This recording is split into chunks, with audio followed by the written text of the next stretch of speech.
it? 03030 80 55 55. Mr. Johnson came on a fire last week, of course, after writing that column in the Daily Telegraph saying that Muslim women in burqas look like letterboxes and bank robbers. His comments are now the subject of an internal investigation by the Conservative Party, with the Muslim Council of Britain today urging Theresa May to ensure that the inquiry is not, in their words, a whitewash. For his part, the former Foreign Secretary appears to have moved on this week, writing his column on the subject of house building, just a day after he offered journalists tea instead of answering their questions outside his home. Would you apologise for your comment? Will you have a cup of tea? Will you apologise for your comment? Would you like a cup of tea? Yeah, sure. You go on, have a cup of tea. Thank you. Do you regret? Would you like a cup of tea? Do you regret your comments? Do you regret your comments? Go on, have a cup of tea. Thank you very much. There you go. There you go. Do you regret your comments, sir? I want you to have a cup of tea. If I have a cup of tea, will you answer my question? No, I'm here solely on a humanitarian mission because you've been here all day and you've been incredibly patient and I feel very sorry for you because I have nothing to say about this matter except to offer you some tea. Okay. Go on. Okay, thank you. And then with the laughter and the smiling, they have a cup of tea. So, are we too easily taken in by Boris Johnson's bumbling, rather eccentric personality or persona, which can often distract attention away from what he actually says? Or is the country's apparent love affair with Mr. Johnson based on a kind of ambition on the part of the public that we could see more politicians who are a bit more politically incorrect and who shoot from the hip? Lord Adonis is with us, along with Caroline Farrow, the columnist for Conservative Women. Welcome. Good afternoon to both of you. Good afternoon. What's your psychological analysis, Lord Adonis? Well, I don't know that we are in love with him. I think that when it was a big joke, and have I got news for you? And he was basically saying things we quite liked. I mean, I was got on very well with Boris. I was Transport Minister and we were building railways in London. And when he was doing the Olympics, it was all fine. But it's now stopped being a joke. Now he's trying to drag us out of the European Union on the basis of a whole lot of lies, and is now also trying to get a kind of culture and race conflict going in Britain. I think it's stopped being a joke. And I think the country's actually aghast at what's happening. And I think that's what you've been seeing in the last week. So I hope this is the final chapter in Boris's public career. And yet, a Comres poll published this weekend, Andrew Adonis, found that more than 50%, in fact 53% of the general public oppose any punishment in respect of what Mr. Johnson has said about the burqa. Well, I don't know what punishment means. I mean... any sanctions by the Tory party? Well, what the Conservative Party chooses to do is a matter for itself, but the issue is now whether he's a public leader, and I think his public credibility, now that he's started trying to set one part of the community against another in a country where race relations are extremely important, I don't think that he's got much future there. Caroline Farrow, are you standing with Boris? Absolutely, and I find it absurd, actually, that we're analysing a simple gesture like offering some journalists a cup of tea. I mean, most of us, I've certainly got builders in to my house at the moment, and it's a gesture of decency, it's humanity. He's recognised that there's people standing outside of his house all day, and he's actually just saying, oh, come on, guys, go home, have a cup of tea. No, come on, Caroline. He's managing the media in that moment, isn't he?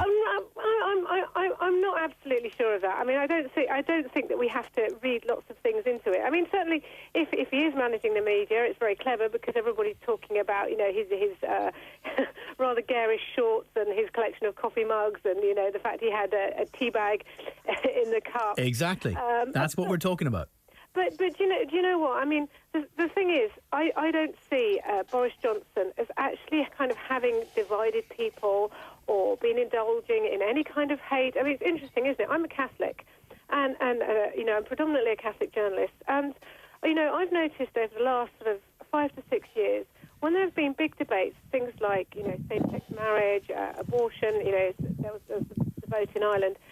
People do not care about wheeling out really outrageous tropes and caricatures and saying terrible things about Catholics, about evangelical Christians, and this is all water off a duck's back. And yet suddenly, and Jacob Rees-Mogg made some comments on Good Morning Britain about why, as a Catholic, he is against abortion, and suddenly it sparks all this media debate. Is he a fit and proper person to be in charge, because of these terrible, outrageous religious views? And yet, when Boris, he didn't even say anything sort of hateful about Muslims, about Muslim women. He just made a comment about an item of clothing which wasn't to his taste and said that personally he wouldn't ban it, but that actually it might be prudent in certain cultural contexts in this country to remove a face covering. Now, that's not inciting hate against a whole group of people on account of their religion. It's expressing a dislike, and perhaps in a slightly crude way, for an item of clothing which is, let's be honest, culturally alien in this country. It's not saying let's hate Muslims, and Boris himself, if we look at his own background, is he's from a Turkish background. He's not he's not a bigot. He's not saying that Muslims aren't welcome. He's saying that actually to ban the burqa would be to incite more Islamophobia. So I find it very hard that this is being read as being hateful and inciting bigotry and inciting hatred. Actually, he's passing comment, which he's entitled to do. All right, Lord Adonis, where did he go wrong if he did go wrong? Well, I don't really know where to start on that last contribution. The only other person who was cited was Jacob Rees-Mogg, who I regard as equally unfit to hold office because of the public views that he expresses too. And the idea that somehow it's acceptable to start saying that one section of the community, what they wear is somehow alien. I think that was the word that was just used, alien. I mean, that sort of sums up the big problem which we have with the right wing of the Conservative Party in this country at the moment. I'm not saying it should be illegal or to hold views like that. I'm saying it's not the views that can possibly be held by somebody who hopes to hold high office and unify the country. They clearly can't. Those sorts of views clearly are not going to unify the country.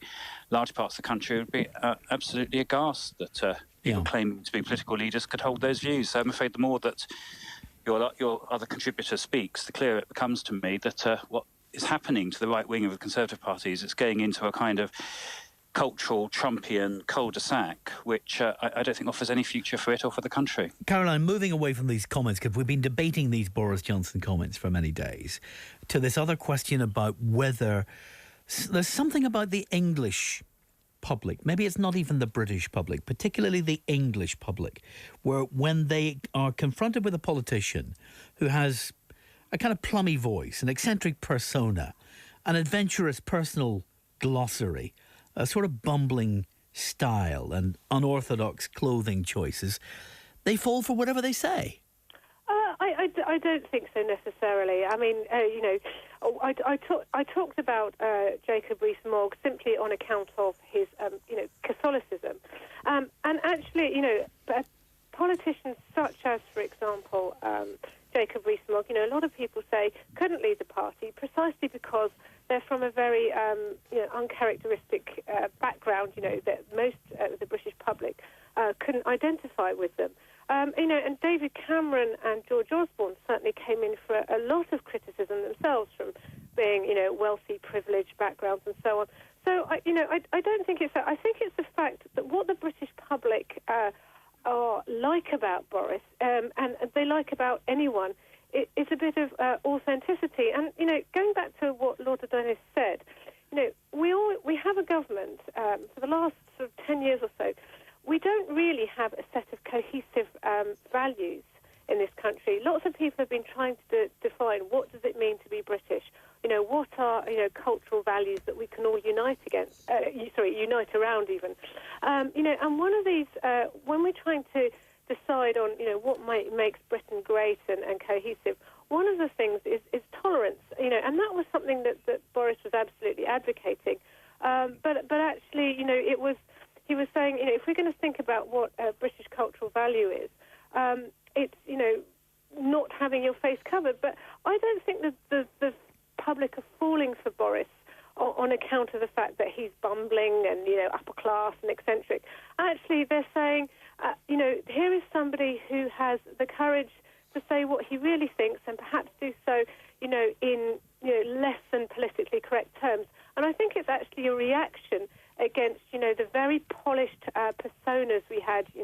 We had the Blair years, and then we had Cameron, and Theresa May herself comes across as quite stilted. Yeah. And actually, I think that the public are yearning for something, authentic, where we no longer have this sort of very polished act, and we have a feeling that people aren't being genuine. All right, well, the question that's raised for many people here is that red line. When does political incorrectness become dog whistle racism? 03030 80 55 55. John is in Belfast. Hello, John. Hello, William. Welcome. I'd just like to say Boris Johnson is playing everybody like a violin. There's nothing authentic about that man at all. He could get an Oscar for being the best actor. We hear about authentic and, his commitment. This is a guy who had 2 separate pieces written the evening before he decided to go Brexit. There's nothing about him that rings true for me. The walk down his driveway in his dishevelled clothes, with his dishevelled driveway, a man on that sort of money, you think he could afford a gardener. The mugs, Cadbury's cream egg mugs for the press and all that. That's all carefully choreographed and thought out by Boris Johnson. And anybody that falls for that act, they're stupider than I believe. As you say, the English, well, it says it all. They do love a toff. A colourful eccentric, you think, John? Boris is playing everybody like a violin. John, thank you very much. He's no fan. Stephen in Bushmills. Hello, Stephen. Good afternoon, William. No, I like Boris. What do you like about him, Stephen? I like him because he's eccentric. Tell me more. Well, I'm a bit eccentric myself, and I think it is necessary to brighten up the dull comments. Do you think you're more likely to believe him because you like his eccentricities? Yeah, I think he's going to be the next Prime Minister. But what I do think is that he should apologise to the Muslim community. Yeah, why should he apologise?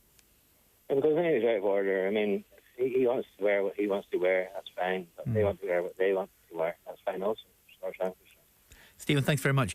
Maybe a better question to ask Caroline is why he hasn't apologised. He could even have offered one of those no apology apologies where he apologises for anyone who was offended, and it would have all ended. Why has he not done that? I think probably because he's not a hypocrite and he's not going to be hounded into saying something that he doesn't mean. I mean, an apology is only worth it if you're really genuinely sorry that you've done something. I mean, I think he could say, look, I didn't mean to cause offence, and perhaps I was a bit ham-fisted in my choice of words. And that would have been enough probably for Theresa May. But I also, the Telegraph were very happy to publish it as well. So, they obviously thought that there was no problem with it. And, I don't go for these, hounding people into apologies, because he obviously, the sentiment of his column was about not banning the burqa, and actually tolerance, but that he didn't feel it was appropriate. And he tried to make, a bit of a joke. But, I think to apologise would, in his eyes, perhaps, make it concede that he had done something wrong, that he was Islamophobic, and so on and so forth. And he doesn't want to concede that. So yeah. I can well understand why he's thinking, actually, I don't want to apologise because I haven't offended every single Muslim or every single Muslim woman, and I haven't set out to cause division. I've just said that I think that these garments are ridiculous and, make women look shapeless and so on. Or maybe not. Or maybe he's actually not apologising because it's quite useful to him politically to resource his career and to refresh his image with the public as the man of the people after his resignation as Foreign Secretary. Who knows? Derek is there in Bangor. Welcome, Derek. Hello, William. I'm not phoning actually about Boris Johnson, I suppose, in a sense, but I'm phoning just... you have Lord Adonis wheeled on to talk about this, and he made a point about a senior politician and dividing the public. Now, I know he'd be referring to that in the context of someone who may be seeking the highest political post in the land. But nevertheless, for someone who writes week after week in the New European, a style of newspaper as regards the first half of it, that is its political half, is quite appalling, really, in the style of wanting to divide the public. What do you have in mind, Derek? Do you have an example? Well, just you have to buy a New European and read from page 1 through to the Well, I do read it from time to time. It pops up on Twitter and stuff. But I'm just wondering, what are you concerned about that Andrew Adonis has written that he should be concerned about? I'm not talking about what I'm talking about. He writes in a newspaper week after week. All right, you have a problem that he writes in this particular newspaper. Yes, he is quite happy to write in a newspaper that has a style such as the New European, yet he's prepared to criticise someone, irrespective of the fact that he may be going to the highest post in the political firmament, that he is saying he's dividing. Okay, Derek, we got it. Thank you very much, sir. Pastor Paul Burns is on the line. We need a special theme tune when you arrive, Paul. Go ahead. Thanks, William. No, my point is aimed at Lord Adonis here. I'm hearing him lecture. I picked up on his points. He was pointing up on the young lady commenting, saying about the fact of her pointing out Christian points. But it appears if you take a democratic position on anything, you're either Islamic phobic or you're homophobic. My opinion is this. We know what it is like to have security problems, William, in Northern Ireland for over 35 years. We've known tragedies, we've known terrorist atrocities. We've known what it's like to go to numerous funerals. Now, there have been numerous Islamic attacks, radical Islamic attacks, and we have to protect our people. And we have to be able to identify people. I carry a passport and a driving licence to get on an airplane. Now, already we know that France and Denmark have said and passed legislation because they have problems with us. Are they Islamic? No, because they have many mosques in the country, and there are many mosques right across the UK, and there are many people from different religions or in Christianity going to what is the security issue you're concerned about the burqa? Well, how can we identify a person if all you've got is a slit? So when she goes through the security check, as you do, Paul, at the airport, she's asked to remove the veil, show her passport, and they do the normal check. Yes, but there has been problems and there has been challenges in culture. No, we don't have a problem with this. This is what we're told.